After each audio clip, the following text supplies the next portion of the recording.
Kabar Katolikana, kabar baik untuk Anda.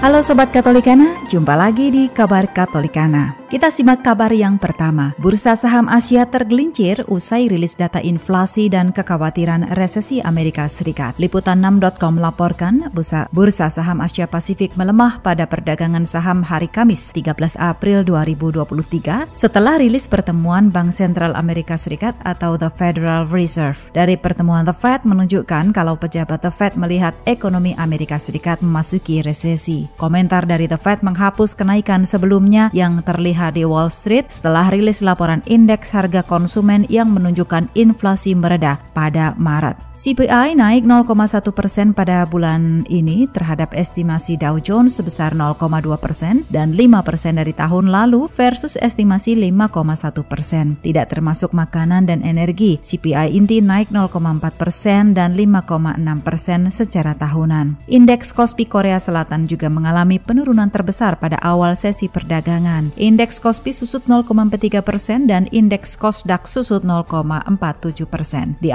Australia, indeks ASX 200 turun 0,1% menjelang laporan tingkat pengangguran pada Maret 2023. Sementara di Jepang, indeks Nikkei 225 susut 0,3%. Indeks Hang Seng Futures melemah seiring investor menanti data perdagangan Cina. Di Wall Street sendiri, bursa saham Amerika Serikat lesu. Indeks Dow Jones menghentikan kenaikan beruntun dalam 4 hari dan hapus kenaikan sebelumnya menyusul laporan inflasi Amerika Serikat dan turun 0,11%.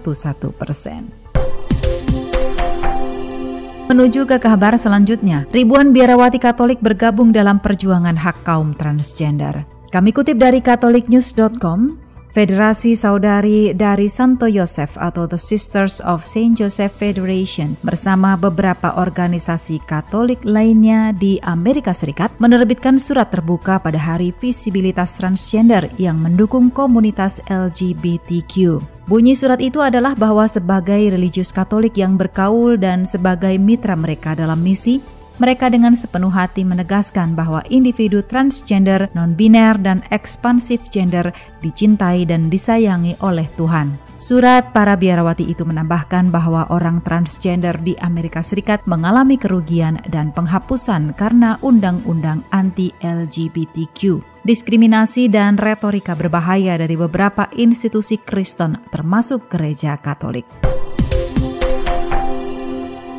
Kita simak kabar terakhir dari dunia hiburan. Idol K-pop Choi Siwon atau Siwon terpilih sebagai duta hubungan diplomatik Korea dan Indonesia yang ke-50 tahun. Kompas melaporkan penunjukan Siwon dilakukan langsung oleh Menteri Luar Negeri Korea Selatan Park Jin pada 10 April 2023 di Seoul, Korea Selatan. Member boyband Super Junior atau Suju ini dipercaya sebagai duta diplomatik karena telah menjadi pionir artis Korea yang rajin mengenalkan Korean Wave di Indonesia. Sebaliknya, Siwon juga rajin menerima artis dan figur publik dari Indonesia ketika mengunjungi Korea. Dilansir akun resmi Facebook label SM Town Indonesia, Siwon merasa sangat terhormat karena bisa terpilih menjadi duta hubungan diplomatik Korea Selatan dan Indonesia yang ke-50 tahun. Acara penunjukan Siwon sebagai duta diplomatik tersebut juga dihadiri Duta Besar Republik Indonesia Gandhi Sulistianto. Tak hanya menghadiri, Duta Besar Republik Indonesia juga memberikan batik kepada Siwon dan berfoto bersama. Gandhi Sulistianto meminta Siwon bisa berperan menjadi jembatan pertukaran budaya antara Indonesia dan Korea. Nantinya Siwon juga akan berpartisipasi dalam pembuatan video promosi hubungan diplomatik Korea dan Indonesia yang ke-50 tahun. Demikian kabar Katolikana kali ini.